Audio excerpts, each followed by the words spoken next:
देवता और दैत्य निरंतर युद्ध करते रहते थे। कभी देवताओं का उद्देश्य न्यायोचित होता था तो कभी दैत्यों का।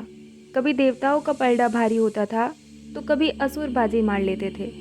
तथापि युद्ध में देवताओं से अधिक असुरों का रक्त बहता था। अपनी जाति की घटती संख्या से चिंतित दैत्य एक दिन अपने गुरु शुक्राचार्य के पास गए, जिन्हें असुराचार्य भी कहा जाता था। गुरु शुक्राचार्य ने माना कि वास्तव में यह चिंता का कारण था। उन्होंने देवताओं की तुलना में दैत्यों और दानवों को अधिक विलाप करते सुना था। उन्होंने एक योजना बनाई। मैं महादेव की उपासना करके उनसे तुम्हें अमर करने वाले रहस्य को प्राप्त करूंगा। उस दिव्य ज्ञान की सहायता से फिर हम देवताओं को परास्त कर देंगे। किंतु आपकी अनुपस्थिति में हम क्या करेंगे? असुरों ने पूछा। कुछ नहीं। कुछ नहीं?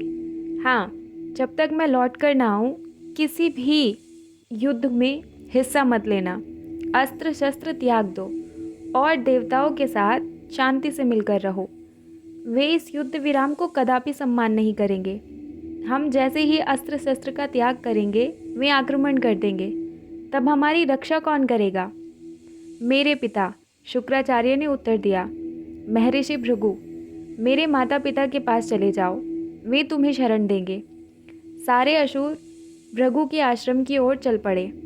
इस बीच उनके गुरु शुक्राचार्य ने भगवान शिव की तपस्या आरंभ कर दी। शिव प्रकट हुए तो शुक्राचार्य ने उनसे वरदान मांगा। प्रभु, मुझे एक मंत्र चाहिए, एक ऐसा मंत्र जो मृत प्राणी को जीवित कर दे। तब असुरों के मरने का भय नहीं रहेगा, अन्यथा देवता असुर जाति को समाप्त कर देंगे। शिव ने उत्तर दिया, मृत्यु की काट पाना सरल नहीं है। इसके लिए आपको 1000 वर्ष की तपस्या करनी पड़ेगी। इस दौरान आपको केवल वायु पर जीवित रहना होगा। यदि आप सफल हुए तो मैं आपको वह अमृत प्रदान कर दूंगा। शुक्राचार्य ने तुरंत तपस्या आरंभ कर दी। उधर असुर भृगु के पास पहुंचे तो महर्षि भृगु और उनकी पत्नी काव्य माता ने असुरों के लिए अपने आश्रम और हृदय दोनों के द्वार खोल दिए। वे जानते थे कि उनके पुत्र ने असुरों को उनके पास क्यों भेजा था। भृगु और उनकी पत्नी ने असुरों को पूर्ण सुरक्षा का आश्वासन दिया। इस बीच जैसे ही देवताओं को यह पता लगा कि शुक्राचार्य अगले 1000 वर्ष तक तपस्या में लीन रहेंगे, तो उन्होंने अवसर का लाभ उठाने का निर्णय लिया। असुरों ने गुरु तपस्या में लीन थे और असुर भी निशस्त्र बैठे थे। देवताओं को पता था कि शुक्राचार्य के लौटते ही असुर अमर हो जाएंगे। कुछ भी करने के लिए यही समय उपयुक्त था। विष्णु और इंद्र के नेतृत्व में देवताओं ने भृगु के आश्रम पर आक्रमण कर दिया। खूब रक्तपात हुआ और शवों के ढेर लग गए। देवताओं ने इतना संहार किया कि लगा जैसे उसी दिन असुर वंश समाप्त हो जाएगा। उस समय भृगु आश्रम से बाहर थे तो शेष असुर घबराकर काव्य माता की शरण में दौड़े। आप हमारे मार्ग की बाधा मत बनिए, इंद्र ने महर्षि की पत्नी को धमकाया। हम आपको क्षति नहीं पहुंचाना चाहते, हम यहाँ केवल असुरों को मारने आए हैं। ये मेरे पुत्र के शिष्य हैं और इन्होंने मेरे आश्रम में शरण ली है, महर्षि की पत्नी ने कहा। शुक्र के लौटने तक मैंने और मेरे पति ने असुरों को सुरक्षा का वचन दिया है। मैं उनके साथ विश्वासघात करके पाप की भागी नहीं बनूंगी। विष्णु ने हाथ जोड़कर कहा, माता, मैं आपके वचन का सम्मान करता हूँ, परंतु दैत्य और दानव लौकिक व्यवस्था के लिए बहुत बड़ा संकट है और शुक्राचार्य इन्हें अजर बनाने का प्रयास कर रहे हैं। यदि ऐसा हो गया तो सर्वत्र अनाचार फैल जाएगा, अधर्म ब्रह्मांड को संक्रमित कर देगा और इस जगत में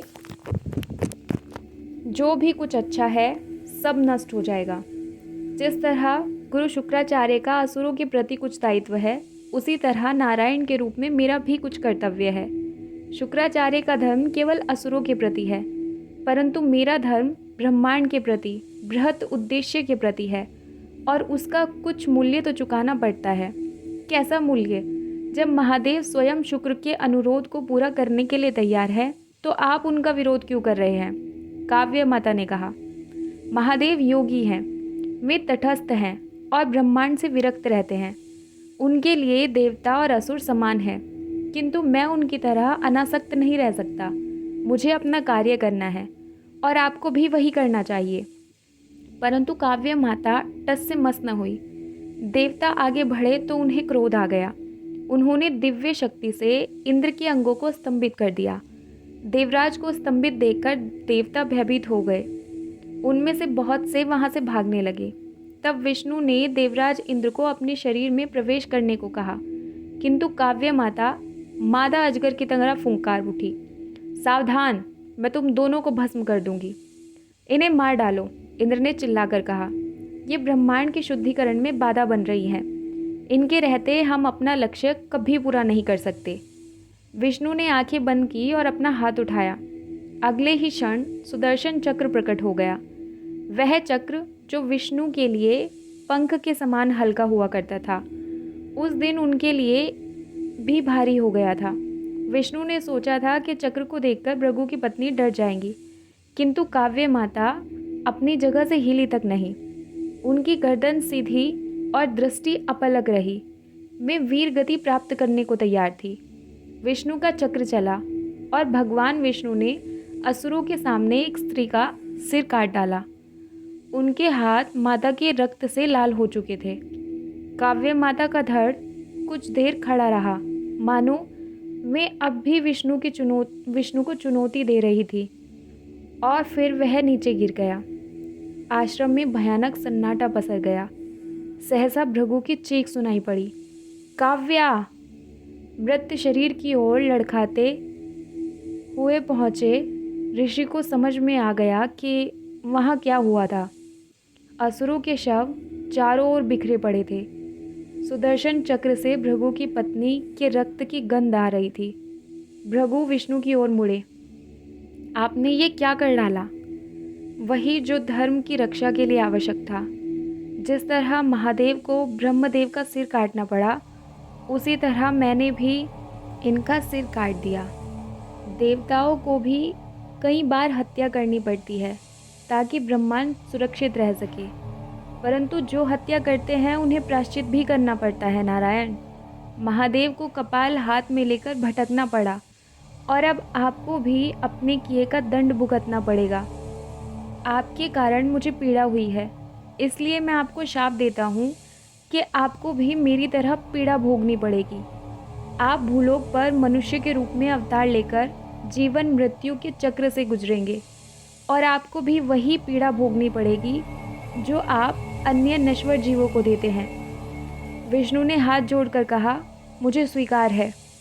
उधर आश्रम से दूर शुक्राचार्य ध्यान में लीन बैठे थे, सब बातों से अनजान, वर्षों की गिनती करते, 1000 वर्ष की अवधि की प्रतीक्षा में, उस विद्या की प्रतीक्षा में जिसे प्रदान करने का वचन शिव ने दिया था। उस विद्या का नाम काव्यात्मक था, मृत संजीवनी।